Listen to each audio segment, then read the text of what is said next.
Morning, guys. January the 16th here in central Illinois, quarter to 6. It's going to be a heat wave out there today. It's already 28 degrees, so 40 tomorrow, and then the bottom falls out of it for next week. So I want to thank everybody that showed up to work yesterday. My Social Security check came through, and it did clear, so keep up the good work. All right, this is what we're goofing around with today. You guys kind of got me on an O gauge Jag, and you know how I hate couplers that won't interchange. Well, this is one of the few that I'm absolutely in love with.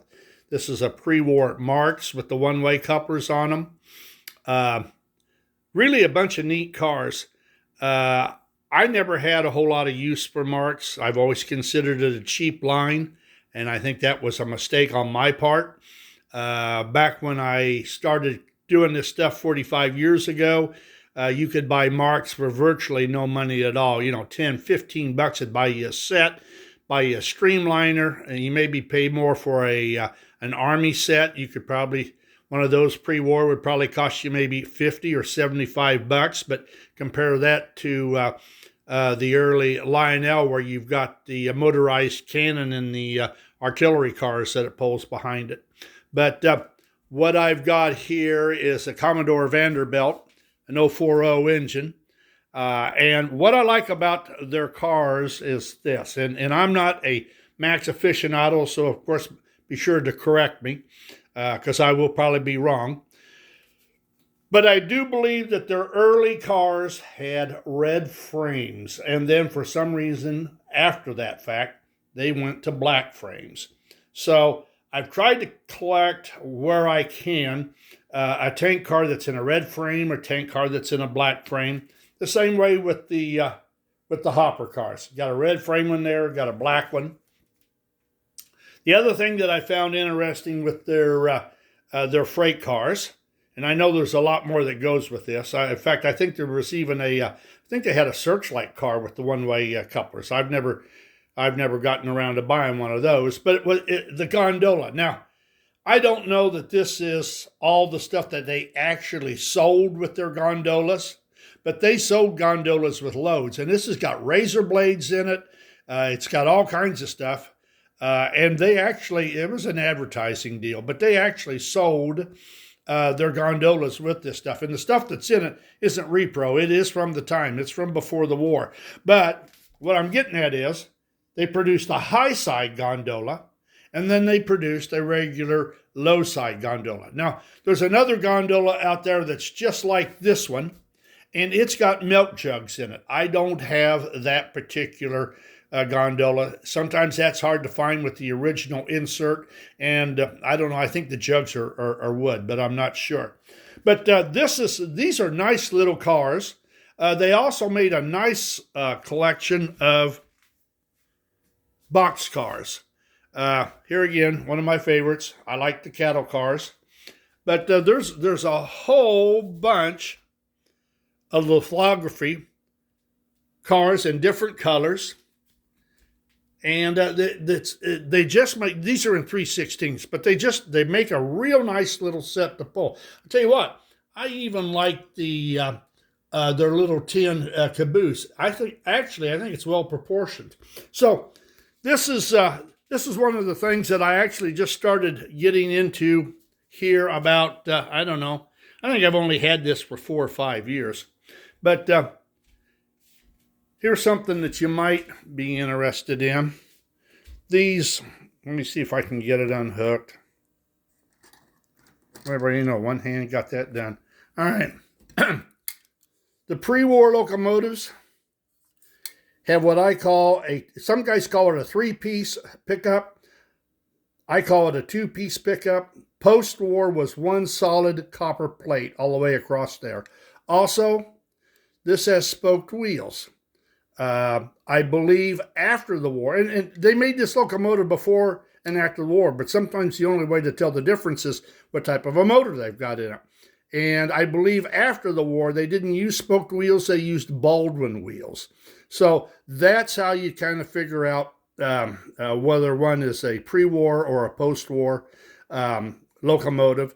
And there were some changes on the side as far as the lithography and that kind of stuff goes. But whenever I'm looking at, see, am I on there? Doesn't look like it. Whenever I'm out on the internet looking for, it wants to be bullheaded.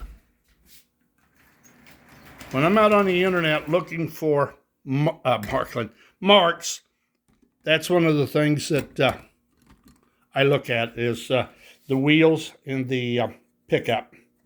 So, like I say, a nice little outfit. It's got what I call a flip-flop E-unit in it, forwards, backwards. And so as long as you don't have dirty track and you have power interruptions, you got no problem with that. The other thing, I got too much junk. I'll tell you what we're going to do. I'll pull some of this out of the way. And then we'll run it. You wouldn't believe that this little locomotive could pull this string of cars with no problem.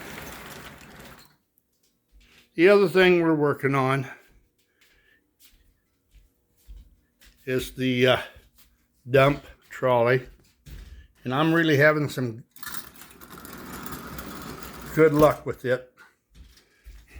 What I've got on there is it's going to be the roof, not that one. I'm going to roll one. That's off of a Lionel 117 caboose. But what I'm getting at is I like the turn of it. The arch of it is just about right. Remember I told you guys I had chassis knockouts? Okay. I fabricated this yesterday. And what I did was I laid everything out, did my registration marks. I took my 1-inch square punch and I lined it up on two sides. And then I took a hammer and I tapped each corner, which then put a divot, a little notch in the tin. I lined that up and I put it on my press that comes with it, and I popped these out. Now this took all of about, don't want to give you any fake news here, but I don't think I spent more than 15 minutes maximum once I had the sheet steel put out here and then scribed it and got it all ready to go. And you talk about working great. That's the frame that I made for the other one. Drops right in. And I mean, they dropped right in on both sides. Absolutely perfect. This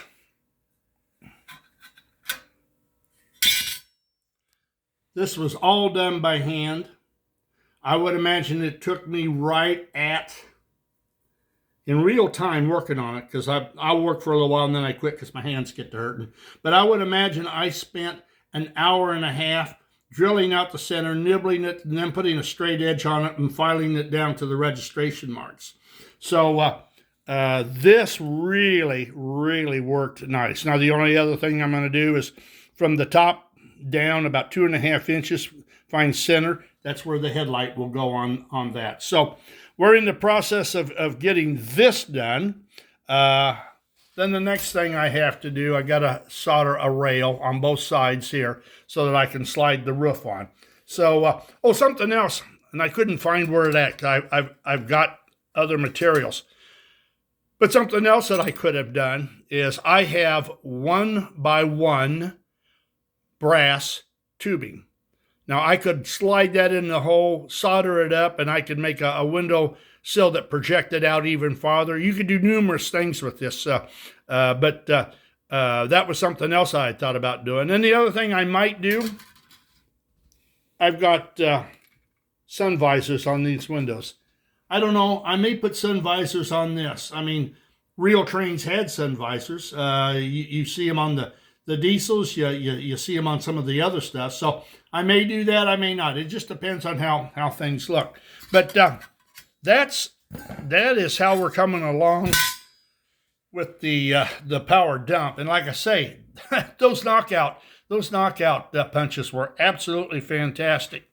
So I got to fabricate got to fabricate a couple more of those, and then we'll have the cab pretty much the way we want it. I found some brass doors for 42s, but I think they're going to be way too big. They're nice looking. I ordered some other brass doors that are slightly smaller because I want a brass door on each side. So we'll see how that works in time. But let's run some of this Marx right quick because it's kind of a cool little outfit. And make sure I ain't got a coffee cup or other crap in the way. I don't see anything. Yeah, I see it over there. It's fine.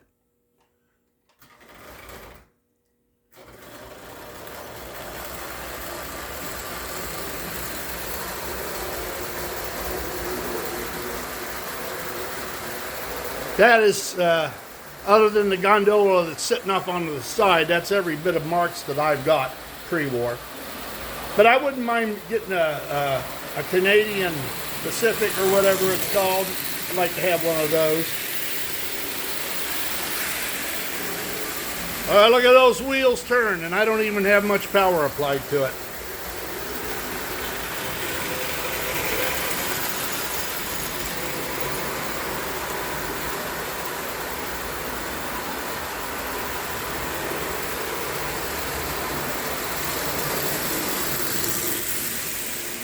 Uh-oh. We lost a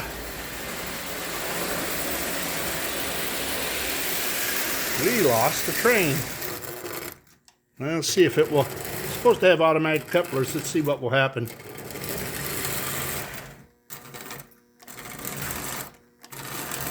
Here we go. Oh, they're actually automatic.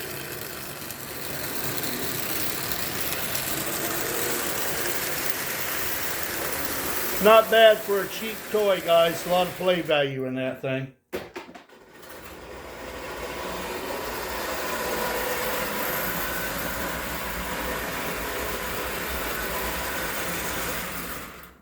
The face that I've got on that mine engine is basically what I'm going to have on the power dump. So there won't be a bell in the center. I think I'll put a bell on the roof and a few other things. Maybe some handrails. It all depends on how bored I get with it. You work on this stuff for a long time and you keep changing, which I do. I'm always changing something. You think it's straightforward and it's not.